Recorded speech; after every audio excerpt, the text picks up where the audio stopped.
The Life Coaching Toolbox Podcast is brought to you by Joeel and Natalie Rivera of Transformation Academy. In this episode, Joeel talks about why is there a love-hate pattern in relationships.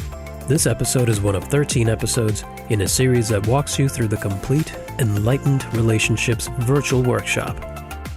Now we're going to talk about the crazy eight. And what does that mean? Well, the crazy eight is a pattern, as you may know. We all have patterns in our relationships, especially when we first get together and we get our needs met. You know, we looked at how you get all those chemicals needs met. You get high once you first meet someone. They're going through your brain and they're making you almost addicted to that person. So the crazy eight tends to happen as we move on from that part of the relationship. And it's a cycle that we go through within that relationship. It's a way that we still get our needs met. And unfortunately, in many relationships, we meet our needs in the wrong way. So instead of meeting our needs by expressing love or feeling love, we tend to look for other ways to get other people's attention, the other person's attention. For example, if you have any children or any kid, you would know that sometimes they act up and they do things because they want attention. Because we've learned since we're little kids sometimes that if we don't get our way, maybe if we have a temper tantrum, maybe if we scream, maybe if we do this, we get our needs met. And as adults, there's also needs that we get met through that process.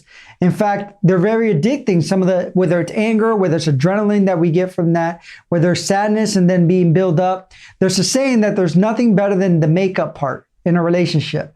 So people think that they fight and then they make up because that's the good part of the relationship when people have to make up. So it's taking past that. So let's look at the crazy eight real quick. And the crazy eight is in the stages where in the middle, you might find your happiness, for example, and that's where you meet some of those needs. But what happens is you can't stay in that state of happiness where that need is being met. So what do people do? They go from anger, they might shift into happiness, sadness, happiness, anger, and happiness, sadness.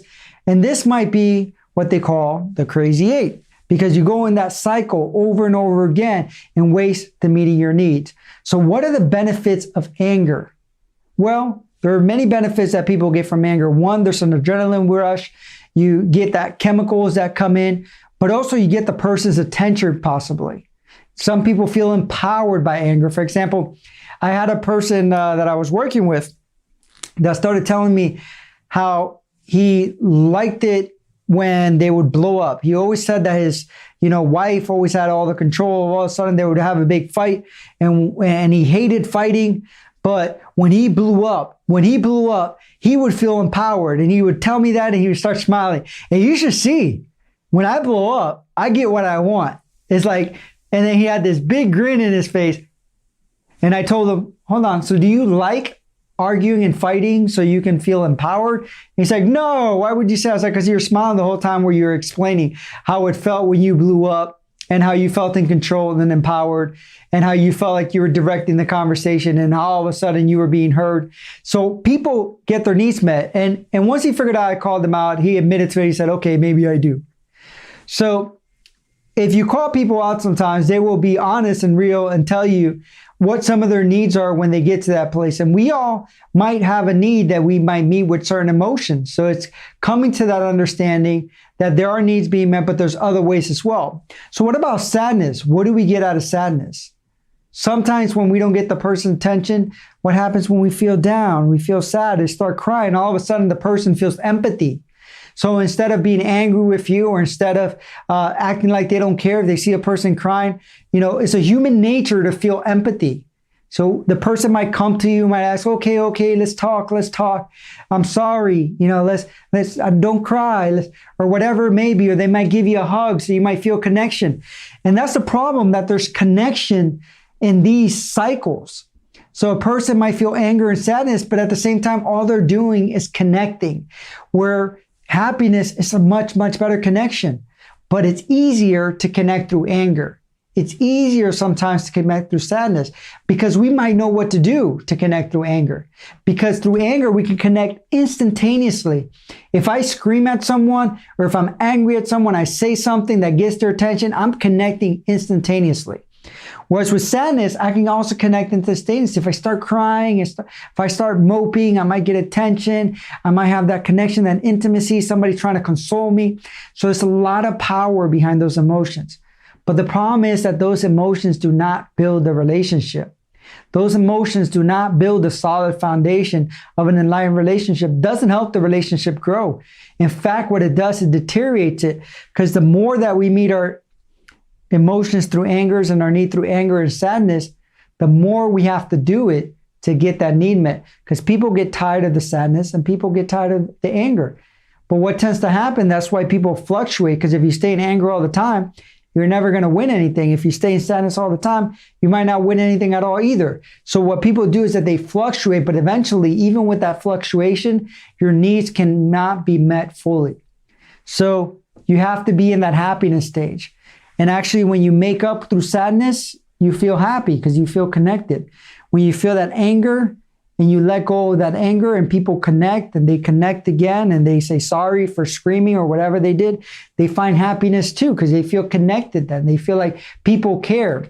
Another example, I had a young lady that was in my office at one point, and she was telling me about the relationship. She was telling me how her husband doesn't love her. And I said, how do you know? She said, because we get in arguments and I'll start screaming, I'll even curse at him, and he doesn't even say anything back. He just ignores me, acts like he doesn't care. He keeps watching TV. And I said, so how do you know he doesn't love you then? So because if he loved me, he would scream back. And I know that because he wouldn't be able to control himself emotionally and he would scream back at me. And that's how I knew that he was emotionally connected. So he's not emotionally connected. And the problem is that she grew up watching The Crazy Eight. So her understanding of connection was through screaming. All of a sudden you scream, the person screams back, they're emotionally attached, he loves me or she loves me. So it's a bad way of getting your emotional needs met. Again, it doesn't do anything but destroy the relationship long term. That relationship will not last if it's based on this. So how can you interrupt it? Well, the thing with interrupting is that you have certain, when we teach communication skills, we'll go over some of those things. Those are interrupters if you know what you're going to do. If you know the warning signs, which we'll go over, you'll be able to stop those things in the same way. But a lot of things with interrupting anything, any pattern, is to create awareness of it. So when you first start getting angry, and now that you have that information, it's going to be easier. And once you have the warning signs, you have communication skills, it'll be a lot easier. But this is important because once you know this, you already understand what's happening and it'll be easier for you to control. So once you start getting angry, instead of going through the screaming and emotions and stuff like that, once you start seeing the warning signs, you can say, hold on, we need a break. Let's take a break for a couple minutes and come back and talk later. Or you might have something that you talk about beforehand. So if this happens, if we're getting angry, what things can we do? Whether it's to walk away, whether it's to write, communicate through writing. Some people find that very effective. And then coming back and communicating from some of the thoughts. Whether it's having to say the positive sandwich thing, working on some of the positive things before we get into the negative. It's a lot of different things. And the thing with anger is to catching it before it gets too explosive. There's a thing that happens when we get angry, which is this part of the brain shuts off. It's called the prefrontal lobe. And it's one thing that I help a lot of my clients and students do is to get control of that. So how do you do that? Well, you put your hand over your chest. So if we can just do that real quick. So everyone just take a second and put your hand over your chest. And if you do that and you feel your heartbeat, what will happen is that your actual prefrontal lobe starts activating your amygdala, which is your emotional side, starts easing. And that's the part that makes you kind of go cuckoo, makes you say things and do things that you don't really mean. So if you can just hold your hand over your chest for like 2 minutes, research has shown that by putting it in your heart, it reactivates that thought process. So again, with sadness, the same thing is developing. Are we getting our needs met through sadness? Are we looking for sadness to connect? So once we become that aware of that, then looking at ways that we can connect, either through compliments, either through reaching out to someone else, either through writing. When we write, we kind of release a lot of those things. We can let it go quickly. That's a great way for us to release. So finding different ways for us to interrupt when we feel in a specific state to do that. Going for a walk, being in nature, taking a bath, where we kind of relax a little bit, where we are able to tell ourselves we're not going to go there and attack our relationship. We're going to step back and do something for ourselves, whether it's watching a funny video, whatever it may be, that's going to create happiness and have you not meet needs this way. I had a couple one time that had something that they did was that every time they had a hard issue and they butted heads, they would have a couple videos that would make them laugh, that they would force themselves to sit down and do it. And they always said that once they got to that point where they would sit down and watch them and laugh, it made all the other things seem minimal. And they were able to come back and have good communication and come from a different place instead of the anger. Because once you let go of those hard emotions, it's a lot easier to then connect at a deeper level. Visit transformationacademy.com/toolbox to download free life coaching worksheets that go with the activities discussed in this podcast, plus other resources for creating a thriving life coaching business.